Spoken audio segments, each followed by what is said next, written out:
তালেবানকে চিরতরে নিশ্চিহ্ন করার জন্য মার্কিন বাহিনী ২০ বছর ধরে আফগানিস্তানে যুদ্ধ করেছিল।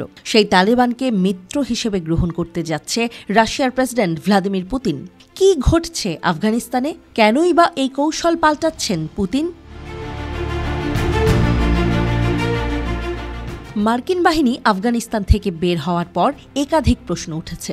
তালেবানদের হাতে কি এবার নতুন ক্ষমতা আসছে? রাশিয়ার সঙ্গে তাদের সম্পর্কের নতুন অধ্যায় কি পুরো বিশ্বের রাজনীতিতে একটা বিপ্লব আনবে? মার্কিন বাহিনী আফগানিস্তানে এসেছিল একটাই লক্ষ্য নিয়ে, তালেবানদের নিশ্চিহ্ন করা। তারা চেষ্টা করেছে আফগান সরকারের সামরিক বাহিনীকে শক্তিশালী করতে আর তাদের সাহায্যে তালেবানকে হারানোর। কিন্তু সেই বাহিনী কেন শেষ পর্যন্ত টিকতে পারল না? ২০২১ সালে তালেবান কাবুলে প্রবেশ করলে আফগান সেনারা প্রতিরোধ গড়তে ব্যর্থ হয়। যুক্তরাষ্ট্রের মদদে তৈরি হওয়া বাহিনী কোনো প্রতিরোধ ছাড়াই আত্মসমর্পণ করে। মার্কিন সেনাদের জন্য এটি ছিল এক বড় পরাজয়। এটা কেবল মার্কিন বাহিনীর জন্য নয়, বরং গোটা পৃথিবীর জন্য অনাকাঙ্ক্ষিত ছিল।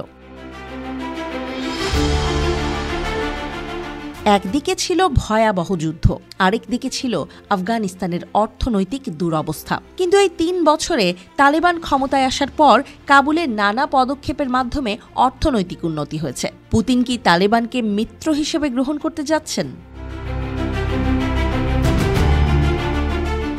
সোভিয়েত ইউনিয়ন একসময় আফগানিস্তানে বহু বছর ধরে তালেবান এবং তার আশেপাশের গোষ্ঠীগুলোর বিরুদ্ধে যুদ্ধ করেছে। সেই তালেবানকে মিত্র হিসেবে গ্রহণ করতে যাচ্ছে রুশ প্রেসিডেন্ট পুতিন। এতদিন পর্যন্ত তালেবান ছিল মস্কোর শত্রু, কিন্তু এখন কেন পুতিন তার অবস্থান বদলাচ্ছেন? রাশিয়ার পার্লামেন্টে একটি আইন পাশ হয়েছে, যার মাধ্যমে মস্কো তালেবানকে সন্ত্রাসী সংগঠন হিসেবে গণ্য করার নিষেধাজ্ঞা তুলে নিতে পারবে। পুতিনের এই পদক্ষেপ আন্তর্জাতিক রাজনীতিতে একটি বড় পরিবর্তন নিয়ে আসবে তা বলাই যায়। রাশিয়া এবং তালেবান একে অপরকে সহযোগী হিসেবে বিবেচনা করলে তা আন্তর্জাতিক দৃষ্টিকোণে কিছু বিশাল পরিবর্তন আনতে পারে। একদিকে তালেবান তাদের শাসন মজবুত করার জন্য রাশিয়ার সহায়তা নিতে চাচ্ছে, বিপরীতে পুতিনের লক্ষ্য আফগানিস্তানকে চীনের পরিপূরক হিসেবে ব্যবহার করে বৃহত্তর মধ্যপ্রাচ্যে তার প্রভাব বাড়ানো। তালেবান বিশ্ব রাজনীতিতে মস্কোর মিত্র হতে যাচ্ছে, এটা কি মার্কিন যুক্তরাষ্ট্রের জন্য একটি নতুন চ্যালেঞ্জ?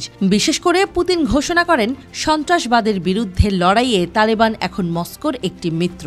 এই মন্তব্য কি পশ্চিমা বিশ্বের জন্য একটি নতুন সংকেত?